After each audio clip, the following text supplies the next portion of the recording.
Hey guys, welcome back to my YouTube channel. तो आज हम स्वॉर्ड गॉड सीरीज को फिर से कंटिन्यू करने जा रहे हैं। तो जैसे कि हमने प्रीवियस एपिसोड में देखा था, एरिंग बोल रहा होता है कि मैं अवेकन हूँ। मैंने तुम्हें बताया नहीं था कि अब से हमारे फ्यूचर में अच्छी चीजें होने वाली हैं। मैंने कुछ स्नैक तुम्हारे लिए लाए हैं। जान बोलती है कि मैंने सुना सिर्फ ऑफिशियल्स के पास ही होते हैं स्नैक्स। एरिंग बोल रहा होता है कि खाओ, फ्यूचर में मैं तुम्हारे लिए और ज्यादा लाऊंगा, ये प्रॉमिस रहा। तो एपिसोड नंबर 3 की स्टार्टिंग होती है। एरिंग सोच रहा होता है आज मॉम वापस नहीं आएंगे और जाओयान ऑलरेडी सो चुकी है। अब टाइम है नई स्किल को लर्न करने का। वो स्वॉर्ड कोड सिस्टम को ओपन करता है और साथ में वो जो लेवल डी स्किल बुक होती है स्वॉर्ड कट, उसे पा लेता है। उसकी करंट स्किल्स 4 में से 2 होती हैं और जो उसकी स्किल थी स्वॉर्ड कट की, वो चेंज हो जाती है लेवल ट्रिपल एस में, जिसका नाम हेवली लाइट रिफ्ट बन जाता है। इस अटैक में ऐसा ही था कि 400 साइकिक पॉइंट्स लगने थे, एक स्लैश जाएगा जिसकी अटैक पावर 600% होगी, स्पीड भी बढ़ेगी उससे और ये 1 सेकंड तक रहेगा। येनिंग बोल रहा होता है कि 600% मेरी स्पीड बढ़ जाएगी, चाहे 1 सेकंड के लिए क्यों ना हो।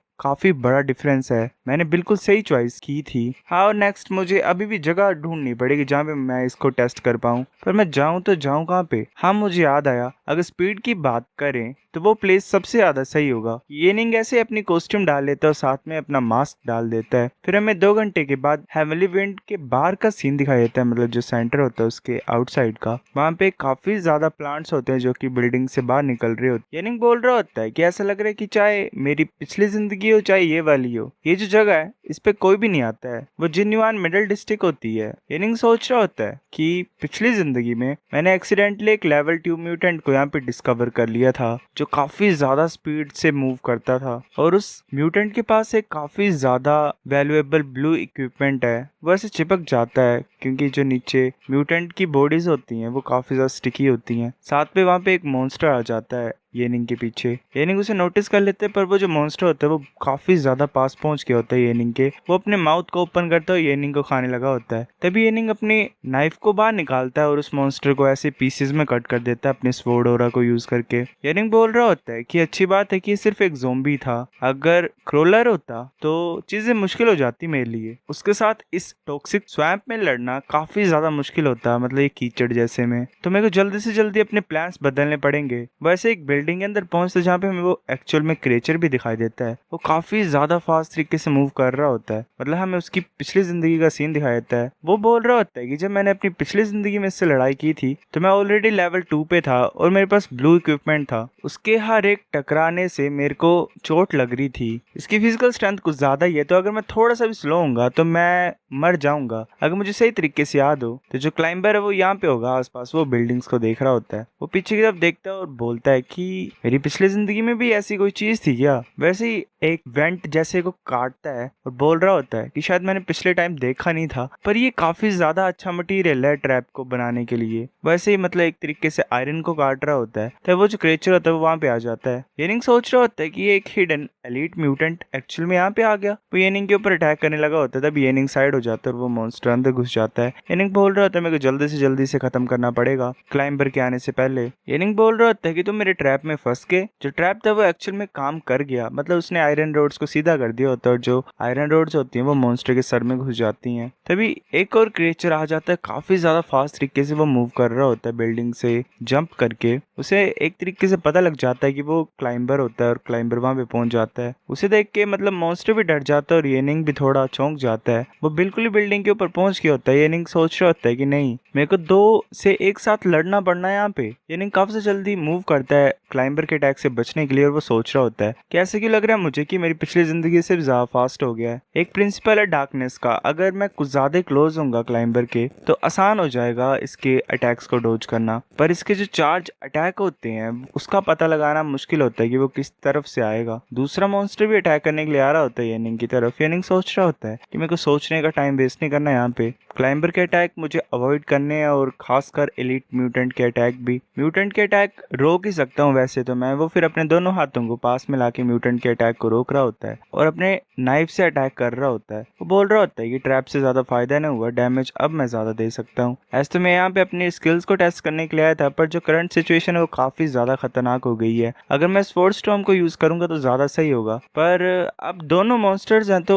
दोनों को एक साथ फाइट करना हो मुझे, तो स्वॉर्ड स्टॉर्म अकेले नहीं खत्म कर पाएगा। क्लाइंबर कुछ फास्ट है और स्वॉर्ड स्टॉर्म से इसके ऊपर अटैक नहीं हो पाएगा, और ऊपर से इन दोनों लेवल 2 म्यूटेंट्स के साथ फाइट करना सेम टाइम पे, ये मेरी जो लेवल 0 की फिजिकल स्ट्रेंथ है वो काफी नहीं है। इसके लिए मेरे को स्वॉर्ड कट यहाँ पे यूज करना पड़ेगा। वो दोनों जो म्यूटेंट्स होते हैं वो येनिंग की तरफ आ रहे होते हैं। येनिंग बोलता है कि 1 मिनट, मुझे स्किल डिस्क्रिप्शन के बारे में याद आया, उसमें ऐसा लिखा हुआ था कि जो स्वॉर्ड अटैक है उसके साथ स्वॉर्ड ओरा भी रिलीज होगा। जो क्लाइंबर होता है वो येनिंग के पीछे पड़ा होता है। येनिंग जल्दी जल्दी भाग रहा होता है और बोलता है कि ऐसे तो मुझे पता नहीं कि कितना लंबा स्वॉर्ड ओरा होगा, पर ये एस्टिमेट मैं कर सकता हूँ कि इसकी जो शॉर्टेस्ट पॉसिबल लेंथ होगी वो इतनी भी कम नहीं होगी। वो दोनों मॉन्स्टर के सामने मतलब बीचों बीच रह जाता है और बोल रहा होता है कि अगर ओरा कम भी होगा फिर भी मैं अपनी बाजू को लंबा कर दूंगा, तो ये काफी होगा दोनों म्यूटेंट्स को एक ही साथ में मारने के लिए। वो sword cut heavenly light drift को यूज करता है, जो उसका स्वॉर्ड स्लैश होता है, स्वॉर्ड ओरा होता है, वो हर डायरेक्शन में उड़ रहा होता है, खासकर म्यूटेंट्स को लग रहा होता है। जो दूसरा म्यूटेंट होता है वो तो मर जाता है और उसके टुकड़े हो जाते हैं, साथ में क्लाइंबर भी खत्म हो जाता है। येनिंग बोल रहा होता है कि मैंने दोनों को एक ही बार में मार दिया, ये अटैक तो कुछ ज्यादा अच्छा है। जो स्वॉर्ड ओरा था वो कुछ ज्यादा ही अच्छा था।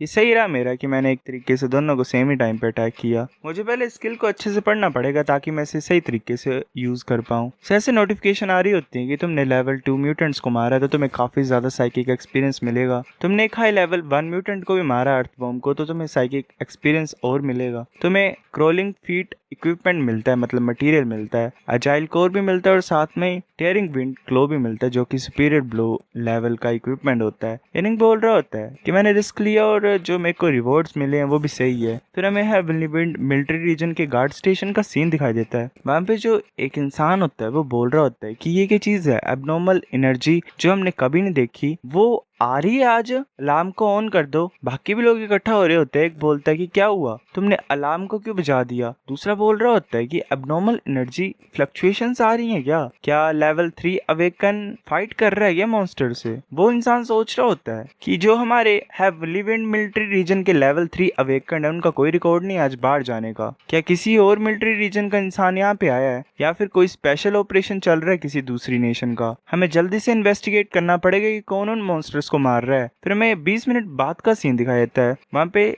लोग आगे होते हैं दो। एक बोल रहा होता है कि ये मेरा फर्स्ट टाइम है, मैंने इस तरीके के ट्रेसेस देखे हैं लड़ाई के। मुझे याद है कि लेवल 2 तो कोई भी नहीं है मिलिट्री रीजन के आसपास, कौन इस तरीके के अटैक को कर सकता है। दूसरा बोलते है कि 1 मिनट रुको, देखो इसे। और जो मीटर होता है उस पर 55% शो हो रहा होता है। वो इंसान बोल रहा होता है क्या, रिमेनिंग एनर्जी को देखें तो जो साइकिक एनर्जी एक्टिवेट हुई है उस पर्सन की स्किल की वो एटलीस्ट 4000 है। इतनी बड़े अमाउंट को वो यूज कर रहा है पावर के। अग्रेसिव बात है तो तुम्हें लेवल 3 मतलब मिडिल लेवल 3 होना पड़ना। अगर इससे छोटा हो गया फिर कम लेवल होगा तो वो पैरालाइज हो जाएंगे इस मूव को यूज करने के बाद ऑन द स्पॉट। ये तो इमरजेंसी है सच में, पर हमारा मिलिट्री डिपार्टमेंट ज्यादा कुछ नहीं कर सकता है क्योंकि हमारा जो अथॉरिटी है वो कम है। हमें जल्दी से कमांडर को रिपोर्ट करना पड़ेगा कि एक्चुअल में यहाँ पे चल क्या रहा है। हमें फिर हेवनली विंड सेफ जोन का सीन दिखाते हैं। येनिंग वहां पहुंच जाता है। इसके इक्विपमेंट्स का फायदा ये होता है कि एजिलिटी +4 होती है, स्ट्रेंथ +2 होती है, अटैक स्पीड 30% से इंक्रीज हो जाती है और साथ में डबल डैमेज 120% और ऐसे ही कुछ फायदे होते हैं उसके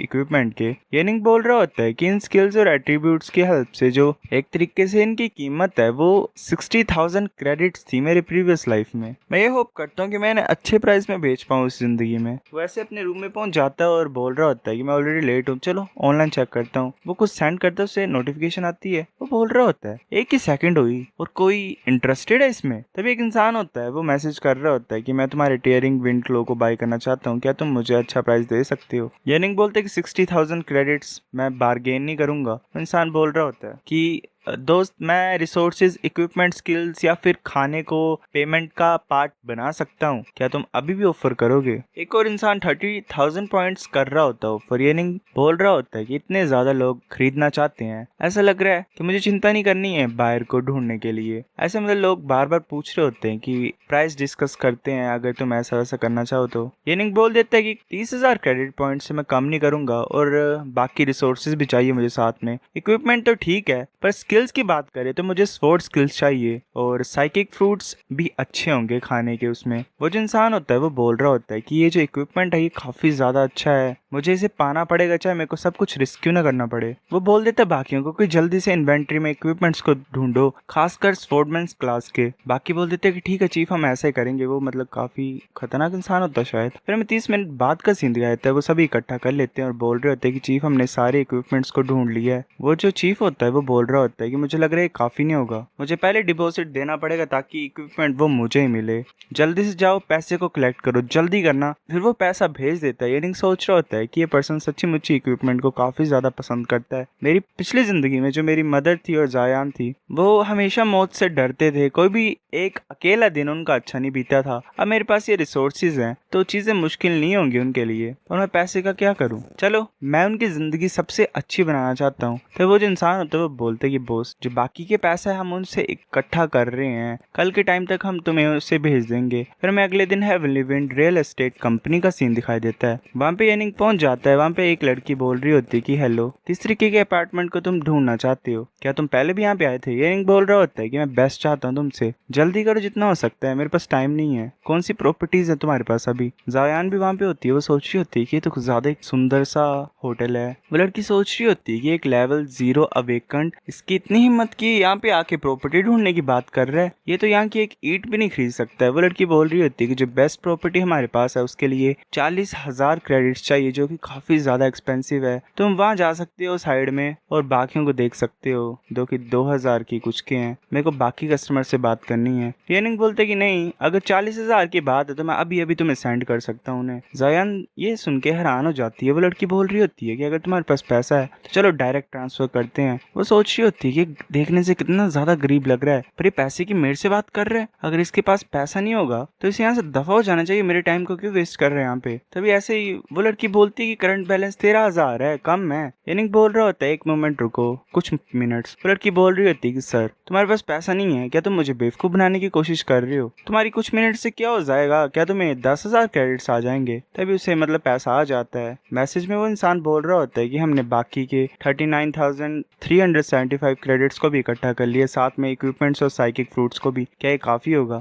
येनिंग देख रहा होता है और बोलता है कि ऐसे तो ये सभी वाइट इक्विपमेंट्स हैं पर ये पूरा सेट है। वो मान जाता है, उसे 39 मतलब वो जो क्रेडिट्स होते हैं वो मिल जाते हैं और बोलता है वो कि मैं पे कर सकता हूँ। वो सुन के लड़की काफी ज्यादा चौंक जाती है और उसका जो बिहेवियर होता है वो पूरी तरीके से बदल जाता है। वो बोल रही होती है कि बिग ब्रदर तुम सच्ची मुझे कुछ ज्यादा यंग और प्रोमिसिंग हो, इतनी ज्यादा यंग एज में तुम इतने ज्यादा अमीर हो, तुम ट्रांसफर करना चाहते हो या फिर कुछ और तुम्हारा प्लान है। मतलब ये येनिंग बोल रहा होता है। वो लड़की बोलती है कि मैं कर सकती हूँ, मैं करूंगी जल्दी से ट्रांसफर, प्लीज वीआईपी रूम में चलो, मैं तुम्हें सबसे बेस्ट सर्विस दूंगी। फिर ऐसे ट्रांसफर कंप्लीट हो जाता है। येनिंग अपनी बहन के साथ उस रूम में पहुंच जाता है। येनिंग बोल रहा होता है, मतलब जायान बोल रही होती है कि ब्रदर क्या हम यहाँ पे रहेंगे अब से। येनिंग बोल रहा होता है हाँ, अब तुम्हें कचरे में चीजें ढूंढने की कोई जरूरत नहीं है जायान, कीज ले लो ताकि तुम मदर के साथ यहाँ पे रह सको। जायान बोल रही होती है कि ब्रदर मेरे साथ क्यों नहीं चलना चाहते तुम। येनिंग बोल रहा होता है कि मुझे काम है थोड़ा सा। फिर ऐसे येनिंग जा रहा होता है कहीं पे और सोच रहा होता है कि कुछ और रिसोर्सेज जो कि बची हुई हैं क्लाइंबर को मारने के बाद, तो मुझे उन्हें जल्दी से लाना पड़ेगा। जो हाई लेवल म्यूटेंट्स है हेवनली विंड के आसपास उन्हें मिलिट्री ने खत्म कर दिया है। कुछ ड्रॉप्स होंगी जो कि द्वारा बन जाती होंगी पर लो लेवल होंगे, वो मतलब म्यूटेंट्स की बात हो रही है। अकेला चॉइस मेरे पास यही है और वो कोप्स एकेडमी है जो कि अकेली वाइल्ड डंजन है सेफ जोन के बाहर,